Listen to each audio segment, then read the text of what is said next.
It's funny how the smell of burnt toast can ruin your whole morning, especially when your wife is gluten-free and swears off carbs like they're the devil. At first, I thought maybe she was sleep cooking again, one of her quirky little habits she liked to romanticize.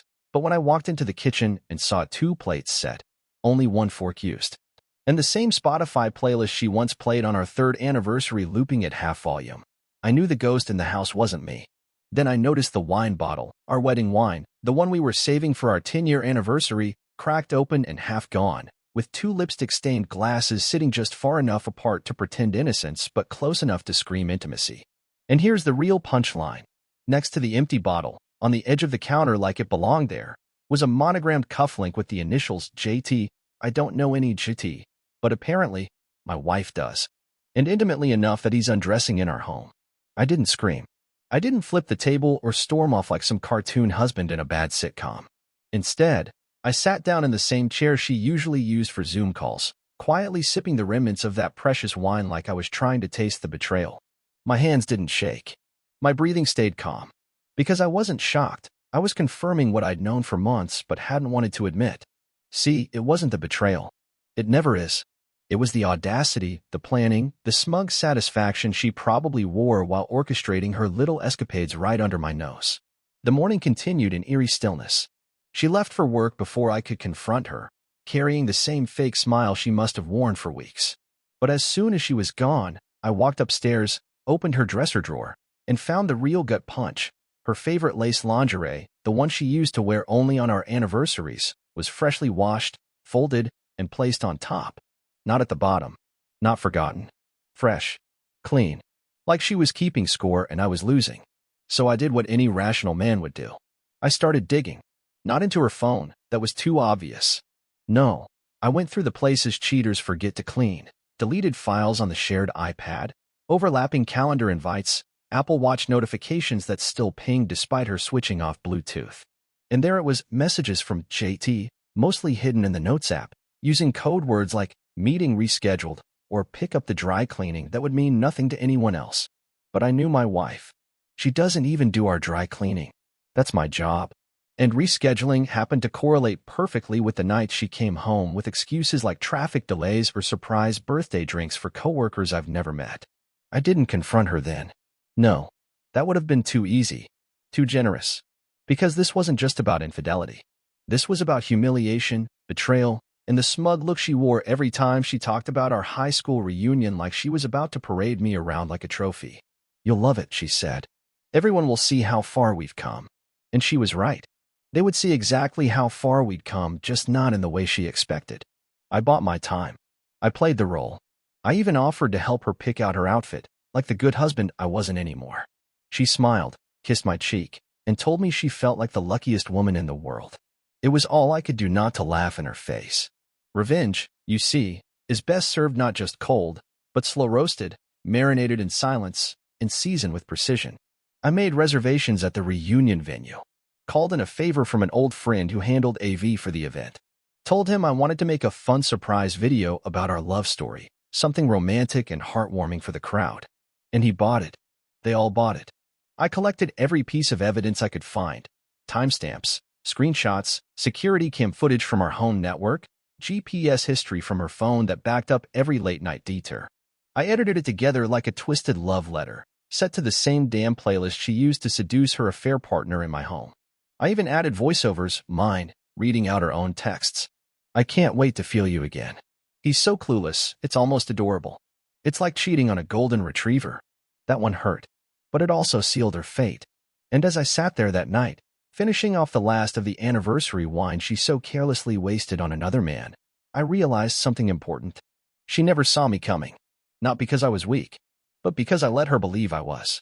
And that, more than anything, would be the blade she'd feel twist in her back when I pressed play in front of every person who once admired her. The reunion wasn't just going to be a night to remember. It was going to be the night that erased her social credibility, her self-image, and every ounce of admiration she'd ever cultivated. And I would be there, front row, sipping champagne, watching her life go up in digital flames. She used to hum while brushing her teeth, little off-key melodies she made up on the spot, like a human lullaby echoing through our tiny bathroom. I didn't realize how long it had been since I'd heard it until one night, Brushing beside her, I noticed the silence. No tune, no glance in my direction, just mechanical motion, the bristles dragging across her molars while she stared at the mirror like it had something important to tell her. That was the first crack, small and hairline, but enough to let the cold air in. At first, I chalked it up to stress. Her new job had more responsibility, longer hours, higher stakes. I cooked more dinners to help out. I even started doing the laundry, just to keep her from burning out. But it wasn't burnout. It was transformation. A quiet, calculated molting of her old self, and I had no clue she was shedding me in the process. She started coming home later, which, again, wasn't alarming by itself. But it was the way she explained it that left a sour taste. I needed to clear my head, she said one night, pulling off her coat like she'd just returned from war. I went for a drive. Just me and my thoughts. I wanted to believe her. God, I wanted to believe her. But who drives around in the dark without music, without direction, without even a jacket warm enough for February? Then came the purchases. New dresses I'd never seen her wear. A gym membership when she hated working out. A self-care retreat scheduled over the weekend of our yearly cabin trip. A trip she herself had insisted on for the past 5 years. I just need to realign, she said. There are parts of me I haven't explored yet. What she didn't say was that the part of her she was exploring was apparently a well-dressed man who signed his texts, Jay. I didn't know about him yet, but I knew there was someone, or something, taking up space in her life where I used to live. The bed started feeling colder, even when she was in it. She turned her body toward the wall more often. The goodnight kisses shrank from lips to cheeks to just a passing brush of air between us. And every time I reached for her, I could feel her recoiling, not physically, but emotionally, spiritually, like my presence had become a weight she didn't want to carry anymore. She began using phrases like emotional bandwidth and energy alignment, things she used to laugh at when we saw them on wellness blogs. Now they were gospel to her.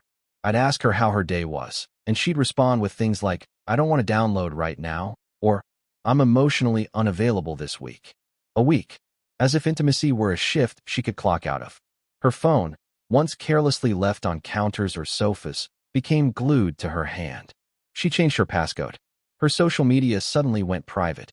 I only noticed because the app on my phone logged out, and when I tried to check her latest post, I was met with a lock icon. When I asked about it, she smiled, almost kindly, and said, I just need space to be me. Not us. Just me. I nodded, like a damn fool. I told myself it was just a phase, that couples go through this sort of thing, that maybe she was battling something internal, and I had to be strong for both of us. And then I found the perfume. Not on her, oddly enough, but in the glove compartment of her car, an expensive, musky scent she'd never worn before, tucked neatly beside a half-used pack of gum and a pair of men's aviator sunglasses. I stared at those glasses for a long time, thought about asking, thought about accusing, but I didn't.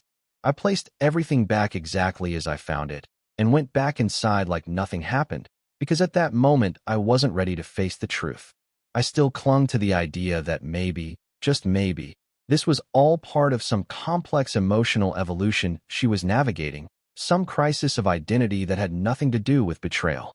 She still smiled at me occasionally, still laughed at my terrible dad jokes, sometimes even touched my shoulder when she walked by. But her smile never reached her eyes.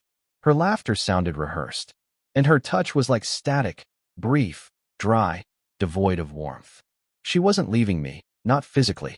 She still lived here, still ate my dinners, still wore the ring. But it was as if I'd been demoted from husband to roommate, from partner to silent observer in the theater of her so-called self-discovery. I saw the signs. I felt every shift, every silence, every detour in our conversations. And yet I stayed still, a man gripping the edge of a crumbling cliff, hoping the ground beneath me was just settling and not giving way entirely. Because it wasn't the heartbreak I feared. It was the realization that while I'd been faithfully loving her, she had been quietly rewriting the script, and in her version, I didn't even make it past the first act. It happened on a Tuesday, the kind of gray, indifferent day where nothing is supposed to happen at all, just routine, the slow churn of normalcy. She left her laptop open on the dining table, not out of carelessness but confidence, the kind you earn when you've lied so well and for so long that you start believing the world bends for you.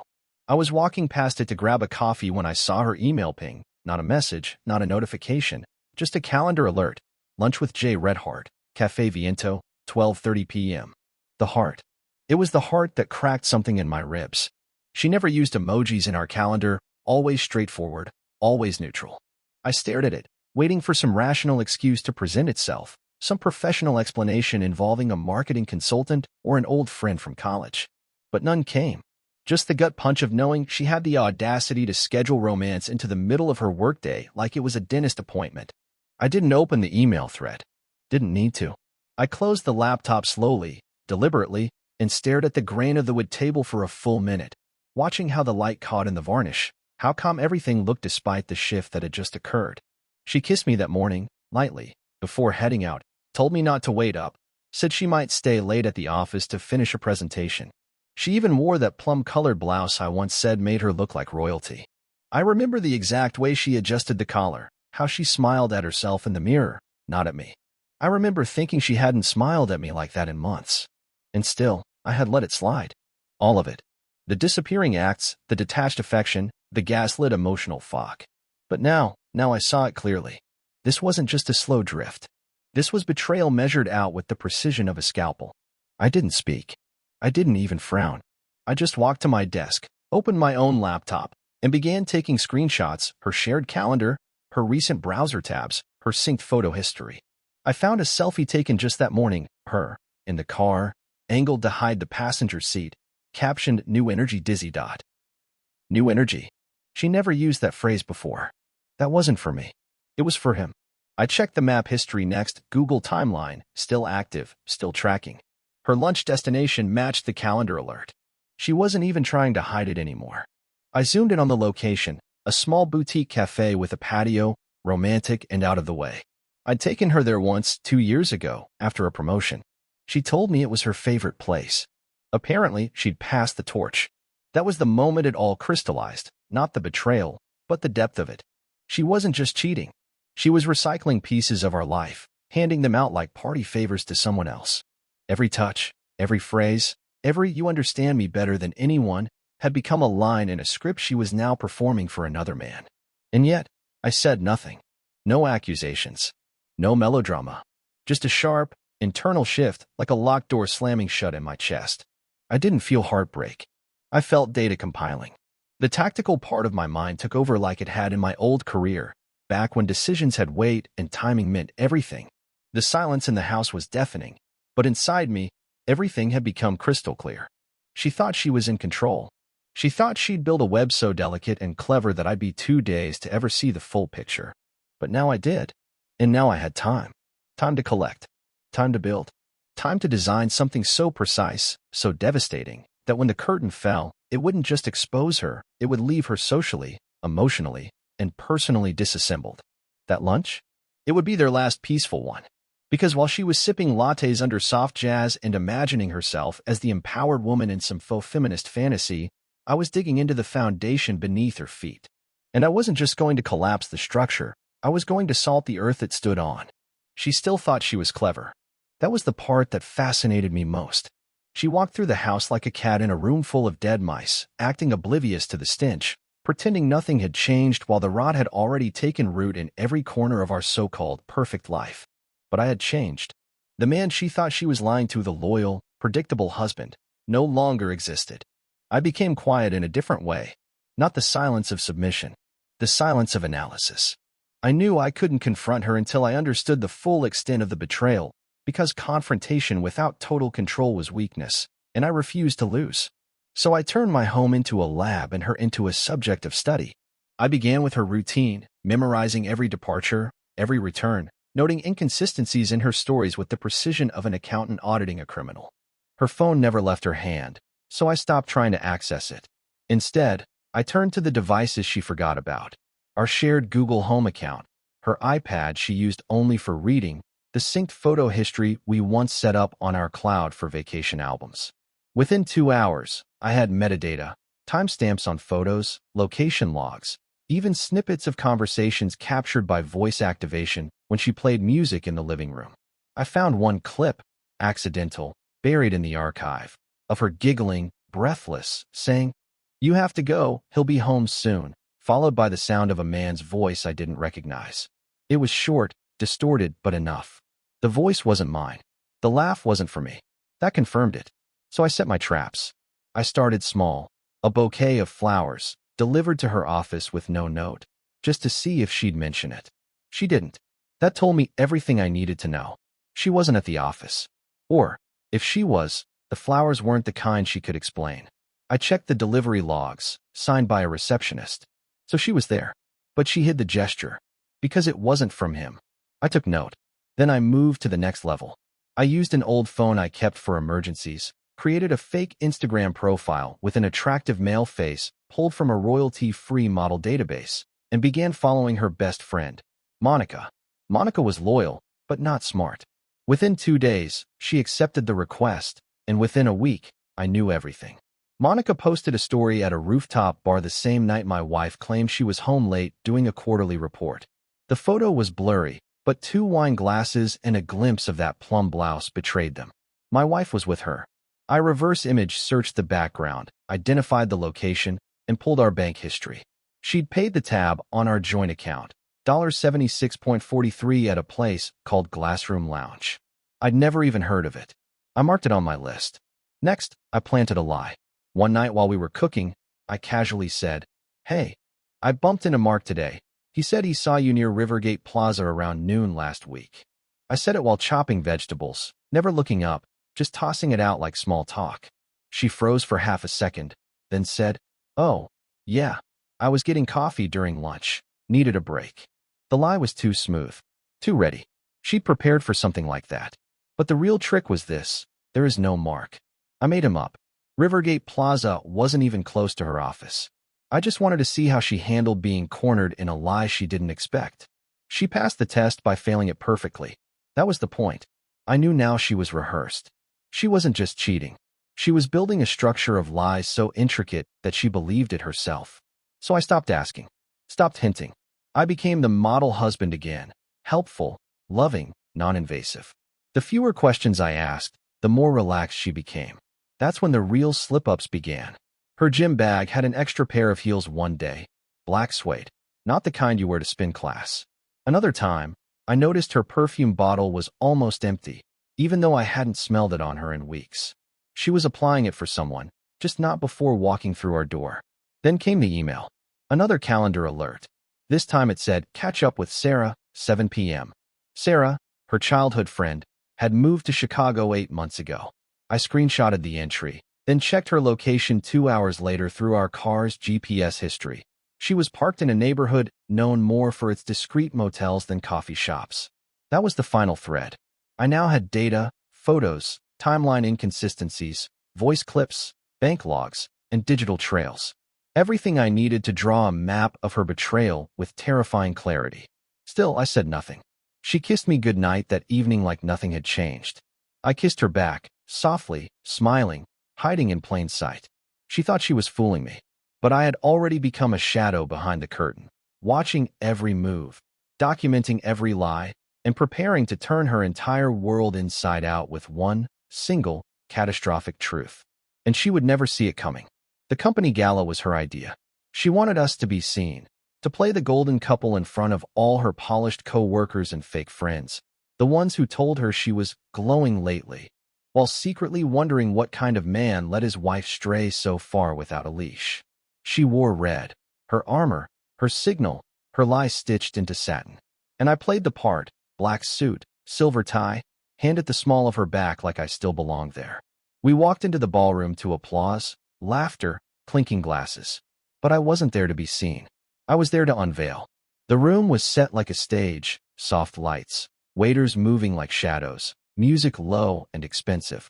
I waited until dinner, until the small talk thinned and attention drifted. Then I made my move. I tapped the glass. Just once. Heads turned. Smiles paused.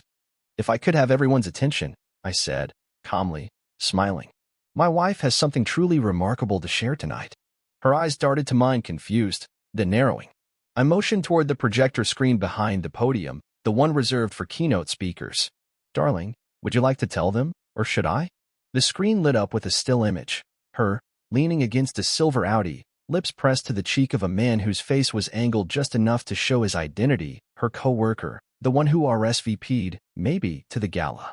A ripple went through the crowd, murmurs, forks clinking against plates. She stood frozen, hands clenched at her sides. "It's not what you think," she whispered, as if saying it quietly would erase the pixels on the screen. I didn't respond. I just tilted my head. "We were just talking outside. He was going through a breakup," she stammered, her voice rising slightly. "You're twisting it." I said nothing, just advanced the slideshow to the next image, her hand inside his jacket, lips inches apart. The room started to turn. People shifted in their seats. A colleague leaned over and whispered something into another's ear. She turned toward me, face tight with frustration. "Why would you do this here? This is personal. You're humiliating yourself, not me." I let the silence hang a moment longer, then finally spoke, slow and surgical. "You've been rewriting our marriage for months. I thought it was only fair the audience finally saw your draft." Her lips curled. "You never paid attention to me. You don't talk. You don't ask." I had to find connection somewhere. I leaned closer, voice barely above a whisper. "You found it in supply closets and parking lots. That's not connection. That's cowardice." Her mouth opened, ready for the next script, rage, maybe, or tears. But I cut her off with the calm finality of a guillotine. "You wore that dress on our 5th anniversary. The one I saved for, the one you cried over in the fitting room. You wore it for him this time. Does it still feel like yours?" Her face flickered. Not rage now. Not defiance, but something close to fear. She looked around, realizing the eyes weren't admiring anymore. They were dissecting, recoiling. "You're making a scene," she hissed. "You think this makes you look strong?" I stepped back and gave her space, hands behind my back like a professor finishing a lecture. "No, this doesn't make me strong. This makes you visible. This is the light you tried so hard to avoid." The screen dimmed. The room didn't clap. No one laughed. Conversations halted as people avoided eye contact, not with me, but with her. She reached for my arm. "Please. We can fix this." This was complicated. It wasn't just cheating, it was... I turned slowly to face her. "Don't finish that sentence. Whatever comes next is going to sound like an insult to both our intelligence." She stood there, trembling slightly, her voice gone. I didn't leave. Not yet. I watched her shift from denial to anger, from anger to blame, from blame to begging. She was unraveling, not because of what I showed, but because of how I showed it, with control, precision, elegance. Her story had been slipping for months. Tonight, I simply pulled the thread that made it collapse in front of her audience. And now she stood in the rubble, makeup perfect, hair immaculate, eyes desperate, surrounded by people who no longer saw a confident woman in red, but a liar cornered in spotlight. I didn't raise my voice. I didn't curse. I didn't even flinch. I simply turned her fantasy into a courtroom and let the silence pronounce the verdict. And I stayed still, letting her drown in it. She followed me into the house like a shadow desperately chasing the man who no longer cast it, slamming the front door behind her with a fury meant to shatter walls. But all it did was echo back at her from rooms that no longer felt like hers. "You humiliated me," she spat, red-faced, shaking, heels clicking across the floor like gunshots. "You planned that. Don't even try to act like this wasn't some orchestrated ambush." I didn't answer. I just loosened my tie, unbuttoned my cuff, and walked calmly to the kitchen, her venom trailing behind me. "You think you're so composed, so righteous," she barked, circling me now like a predator too injured to pounce. "But you're nothing without me. You've always been nothing. You smothered me, clung to me like a parasite, and then acted surprised when I wanted to breathe." I poured myself a glass of water and took a long, slow sip. The silence enraged her more than words ever could. "Say something," she shouted. "You want me to fall apart? You want to see me beg? Is that what this is about?" I finally looked at her. "This is about the truth. You just didn't expect it to come with an audience." Her face twisted. "I made one mistake." "No," I said evenly. "You made a lifestyle." She blinked, stunned for a second, then launched again. "You never listened. You never saw me. You were always so busy playing the perfect husband you forgot to be a man." I smiled slightly, not with joy, but with understanding. "So you gave yourself to someone who sees you through the bottom of a whiskey glass? That's your standard now." She stepped closer, voice now a hiss. "At least he made me feel wanted. You treated me like a chore." "No," I said quietly. "I treated you like a promise." The silence that followed that line was thick. She stepped back, arms crossed. but her eyes darted around like she was trying to find an escape route that didn't exist. I sacrificed so much for this relationship, she muttered. You think this was easy for me? I raised an eyebrow. Sleeping around wasn't hard, was it? Her jaw tightened. She tried a new angle, tears now brimming, lip quivering on cue. I didn't want to hurt you. I just didn't know how to stop. I felt trapped. Lonely. You weren't trapped, I said coldly. You were bored.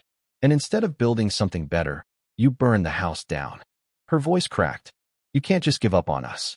I made mistakes, but this cold, calculated thing you're doing, it's cruel. You taught me how, I replied. I learned from the best. She collapsed into a chair, face in her hands, sobbing now. I hate you, she whispered. You ruined me. I crouched down in front of her, not to comfort, but to level the final blow. No, I said softly. You ruined yourself. I just gave everyone else the front row seat. She lifted her head slowly, and the look in her eyes was no longer anger. It was fear. Because now she understood. I wasn't coming back. I wasn't holding on. I didn't love her anymore. And worse, far worse, I didn't care. That's what broke her. Not the exposure, not the disgrace, but the quiet, absolute finality of indifference. So what now? She asked, voice trembling. You're just going to walk away? I stood, straightened my cuffs. No, I said. I'm going to live. You're going to explain this for the rest of your life. And then I walked past her. Out of the room she poisoned, out of the life she tried to bury me in, while she stayed behind, surrounded by silence that no longer protected her. The first thing I did was take inventory, not of things, but of leverage. Emotional, financial, legal. I already had the digital evidence, screenshots, voice clips, calendar records, location data, and photos. But revenge doesn't live in emotion. It lives in infrastructure. So I mapped out every system she relied on, every shared account, asset, relationship, illusion, and began marking weak points like a general reviewing terrain before a siege. She still believed this was about heartbreak. She thought I'd fall apart, cry, beg, shout. She didn't realize I'd already started building the wrecking ball. First came the finances. I'd handled the bills for years, so with a few keystrokes, I locked down the joint checking account and transferred my portion, every cent I was entitled to, into a new, private account in my name only. I canceled the credit card she used for errands and issued a replacement that never arrived at our address. I converted the backup emergency fund we once built together into a certificate of deposit, untouchable, unshareable. The moment she tried to order lunch and her card declined, she'd know the bleeding had begun. I also reclaimed the car. It was registered in my name. While she was at work, still pretending everything hadn't collapsed, I used the spare key, drove it to the dealership, and traded it in for something modest, efficient. The paperwork was handled cleanly. She came out that evening to an empty parking spot and a text from me. Check your ride-sharing app. That was phase 1, removing her comfort. Phase 2 was removing her illusion. I sent a calm, detailed email to her parents. No rant, no drama, just a concise timeline, labeled with evidence, a Google Drive folder containing proof, and a closing sentence. I'm sorry they had to hear it from me, but I felt the truth deserved daylight. Then I forwarded the same package to her boss, not from my email, but through an anonymous tip system their HR department uses for internal ethics complaints. I didn't accuse. I simply asked, does your company have a policy about senior staff fraternizing with married subordinates on company time? Attached, time-stamped photos, metadata, and expense records that could be traced back to business hours. Whether they acted or not didn't matter. The rumors would fester on their own. That was the beauty of quiet exposure. It doesn't erupt. It spreads like a virus. Then I started the paperwork. I didn't tell her. I didn't threaten divorce. I just hired a lawyer, gathered everything, and filed. Grounds: infidelity, with accompanying evidence. We had no prenup, which meant I was well within my rights to claim majority equity in the house I paid for, the savings I built, and the business she helped me manage while cheating in its shadow. I scheduled the court date. She didn't know. Not yet. Because timing mattered. She needed to feel safe before the guillotine dropped. While the legal wheels turned, I went after her social world, not with malice, but with light. Truth is the most efficient poison in a dishonest network. I created a private message, concise, polite, irrefutable, and sent it to select people in her circle, her yoga instructor, her coworkers, the book club, her cousin. People who respected me. People who would now see her differently. I never asked them to choose sides. I simply gave them the truth, knowing silence would do the rest. But I saved the best for last. She was still clinging to a narrative. Still trying to post curated selfies and hashtag healing captions, pretending she was rising from the ashes of a marriage I had supposedly ruined. So I uploaded one last video, an unlisted YouTube link sent only to friends and family, titled For Closure. It was simple, a montage of our wedding vows, overlaid with the voice clip of her giggling to her affair partner. He's so clueless, it's almost adorable. Then I faded in the pictures, the hotel meetups, the intimate hand-holding, the spa weekend she lied about. The final slide was my face, calm and expressionless, with a single caption, "Now you know." And then I waited. The text messages began within an hour. Some with shock, some with rage, some with apologies, mostly for ever believing she was something she never truly was. She came home that night looking tired, defensive, maybe even remorseful. I could see it in the way she hesitated before unlocking the door, like she sensed the atmosphere had shifted. She still thought she had options. She didn't. The engine had already started, and the road behind her was gone. I greeted her with a smile. Polite, distant. I let her ramble about talking it out, about being better. I nodded, offered her tea, listened like a widower being comforted by the ghost of a liar. She still didn't know the court date. She didn't know the job inquiry from HR. She didn't know the friends who had quietly unfollowed her. All she knew was that something was slipping, and for the first time, she couldn't grip it. That's what true revenge looks like. Not rage, not destruction, but control, calm, the slow, methodical unmaking of a liar's world. And I hadn't even delivered the final blow. Yet, the engagement party was for her cousin. Young, bright, full of hope, the kind of woman my wife used to pretend to be before she traded truth for attention and loyalty for cheap flattery. She insisted we attend, said it would show people we're okay. I agreed without hesitation, because I knew. I knew what had been sent the night before. Anonymous envelopes slipped into the mailboxes of every immediate family member, close friend, and bridal party guest. Inside, a simple USB drive labeled "For Your Eyes Only." On it, the digital autopsy of our marriage, timelines, audio, photos, messages, voice clips, all pieced together with cold, surgical precision. No dramatic music, no narration, just evidence. Undeniable, unignorable. So I wore my best suit, helped her zip up her dress, and kissed her cheek like a man still trying. She smiled, forced but proud. She thought this was her redemption arc. She didn't see the cliff coming. The party was held at a lavish rooftop venue, white lights strung across beams, champagne flowing, laughter echoing off polished stone. She walked in like royalty, squeezing my hand just a bit too tight, scanning faces for validation. But something was off. Conversations paused as we passed. Her aunt, normally overly affectionate, gave her only a nod. Her cousin whispered something to her fiancé and avoided eye contact. Even her mother, her staunch defender through every previous drama, barely mustered a smile before walking away. She brushed it off at first, laughed a little too loud at nothing, bragged about her dress, kept adjusting her hair like it was a shield. But the energy shifted fast. She cornered her best friend Monica near the bar and leaned in for their usual cheek kiss greeting, but Monica stiffened, then stepped back. "Did you watch it?" my wife asked quietly.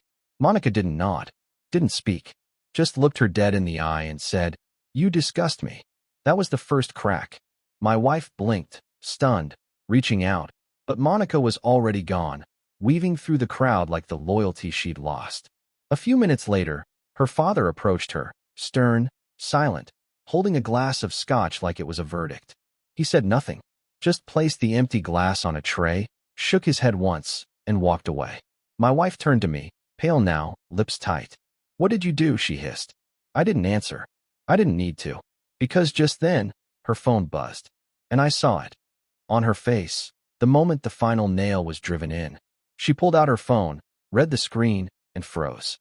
The lover, the man she risked everything for, had texted her a single line, "Lose my number. We're done." I had sent him everything the day before, wrapped in a message that read, Thought you'd want to know what she says about you when you're not in the room." And he responded exactly as I knew he would. Cowards like him never stay when the lights come on. Her hands trembled. Her breath quickened. She turned again, searching the crowd for anyone who still saw her the way she wanted to be seen. But they didn't. They saw the truth now. Not because I told them, because I showed them. And the silence was deafening. Someone laughed in the distance. Not at her, just some idle joke, but she flinched like it was a gunshot. Her mascara began to run, just slightly, and she wiped at it with a shaking hand. I stood at the edge of the room, a drink in my hand, watching. Not smirking, not speaking, just there. She saw me. She kept looking back at me, again and again, like maybe I'd step in, say something, do anything to save her from drowning in this perfect storm of consequence. But I didn't move, because she needed to see this. She needed to feel every second of it. And so I watched her unravel, thread by thread. Her brother passed her by without a word. Her cousin's fiancé politely redirected her away from the cake table. One of the flower girls, even a child, asked, "Why is Annie crying? And my wife?" She smiled, brittle and twitching, like a mask stretched too tight over a corpse. "It's fine," she said to no one in particular. "It's all just a misunderstanding." But no one believed her, because the room had changed. The story had changed. And she wasn't the victim anymore. She was the cautionary tale. I sipped my drink, still silent, still calm, and in that moment, surrounded by family, by the ruins of her reputation, by the ashes of the lies she built, she broke.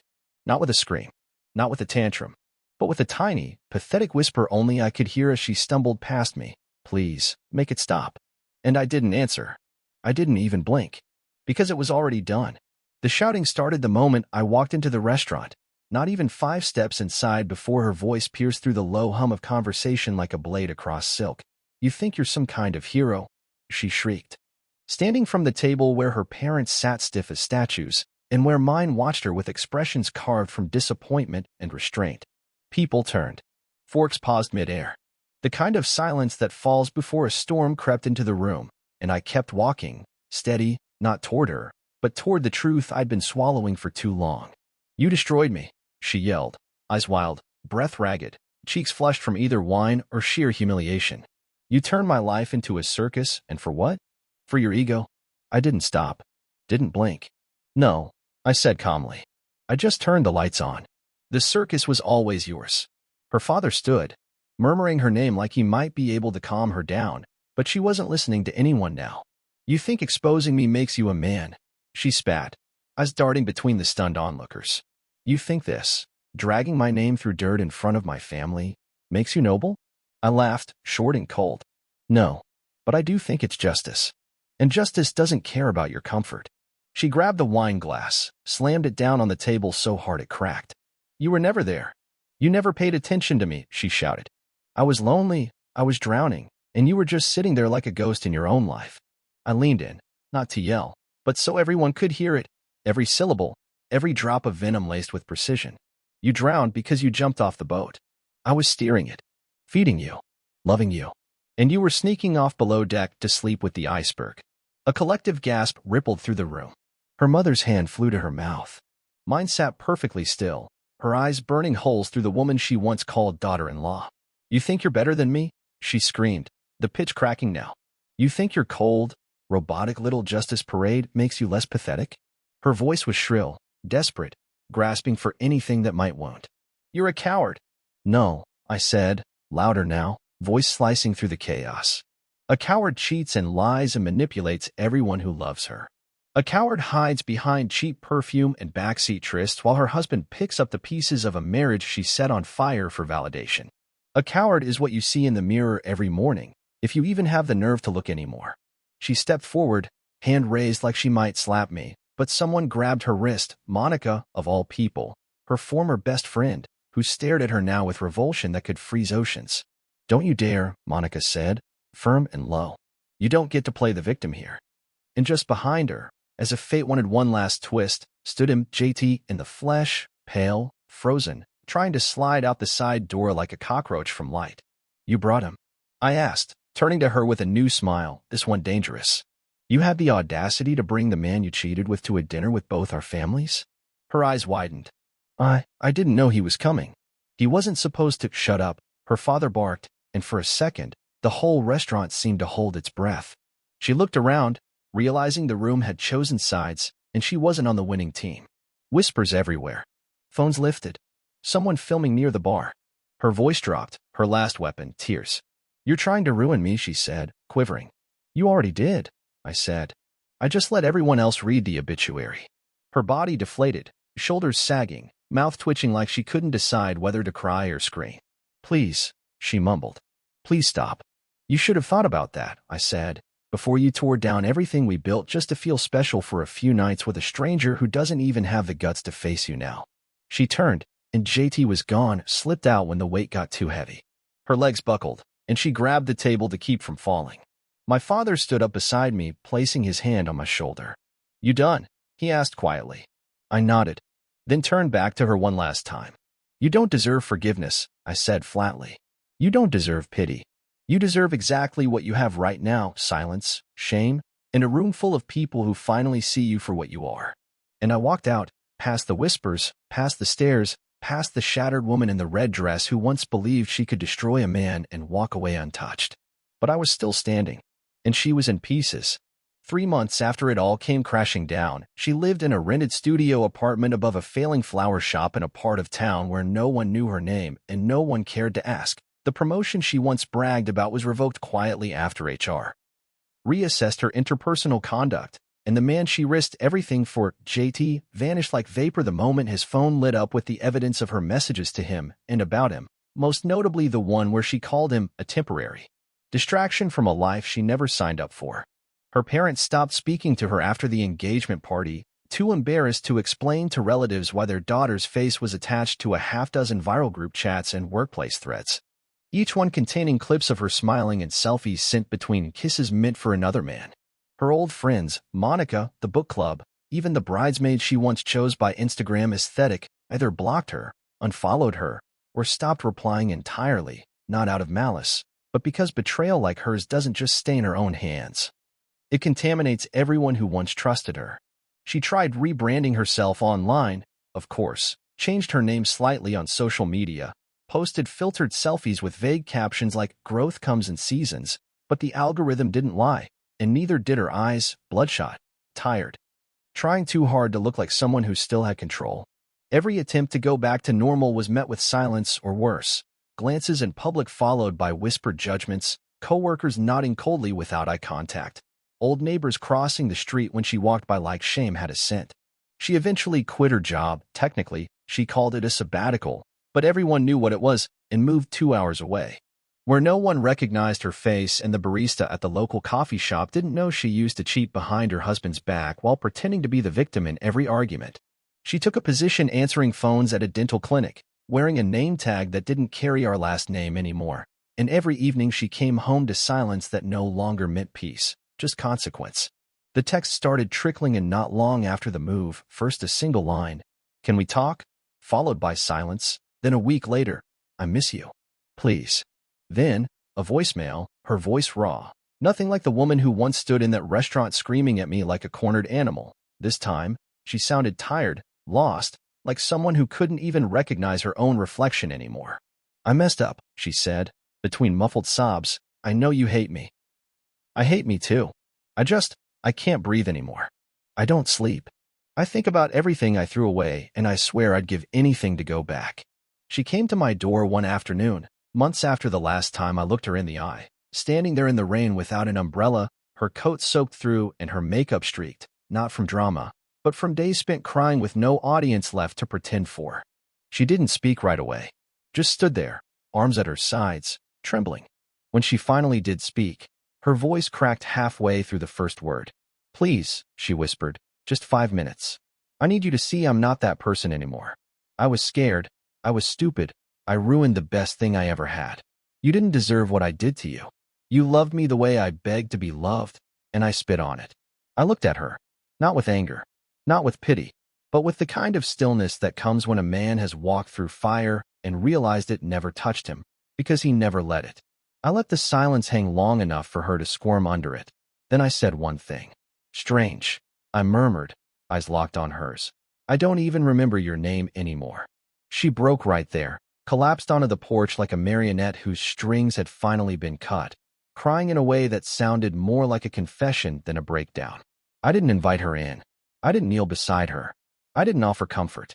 I simply stepped back, closed the door, and let the rain drown out the sound of her regret. And to those of you listening now, thank you. Seriously, I appreciate you sticking through this story with me. Tell me, where are you from? And did it hit the way you hoped it would?